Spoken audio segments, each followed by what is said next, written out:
The year was 1911, and New York City moved like a restless giant, its factories breathing smoke into the sky as thousands of immigrants chased the fragile hope of a better life. Inside the Triangle Shirtwaist Factory on the top floors of the Ash Building, young women, many barely in their teens, worked in tight rows, their sewing machines rattling like the heartbeat of the city itself.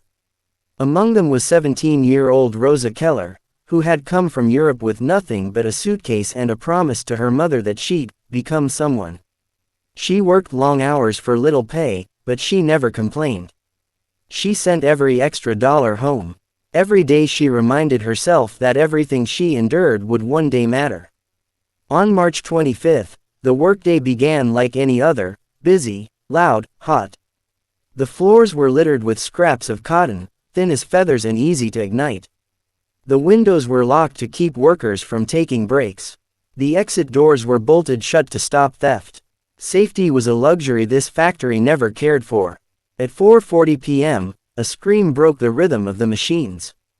Smoke rose from a pile of scrap fabric near the cutters' tables. A spark from a cigarette.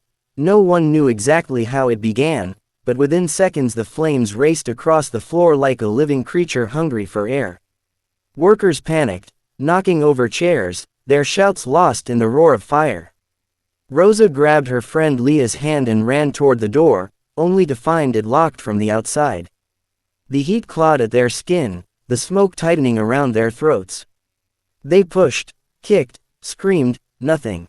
The fire moved faster. Above them, dozens tried climbing the narrow stairwell, only to find it filled with smoke.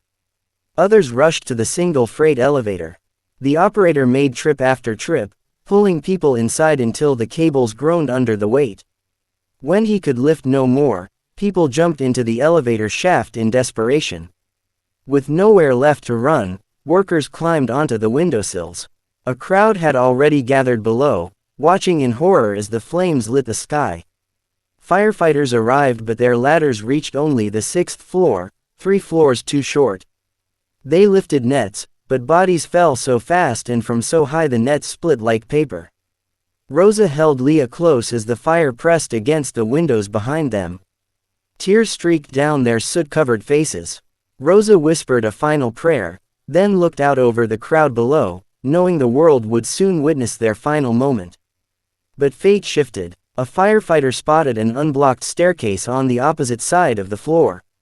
He led a small group upward toward the roof. Rosa and Leah saw the movement and pushed through the smoke with every last breath in their lungs. They stumbled up the stairs, coughing, collapsing, but never letting go of each other's hands. Bursting onto the rooftop, they gulped cold air as firefighters pulled them across to the next building. They survived, one of the lucky few. But 146 others never made it out. In the weeks that followed, Americans demanded justice. There were protests, hearings, and a nationwide wave of anger. Out of that tragedy, new safety laws were created: fire codes, building inspections, worker protections. The world changed because those voices demanded it. Years later, Rosa would stand at a memorial for the victims, her hands trembling as she traced the names carved into the stone. She whispered, "Your lives shaped the nation. I lived because of you. And I will never forget."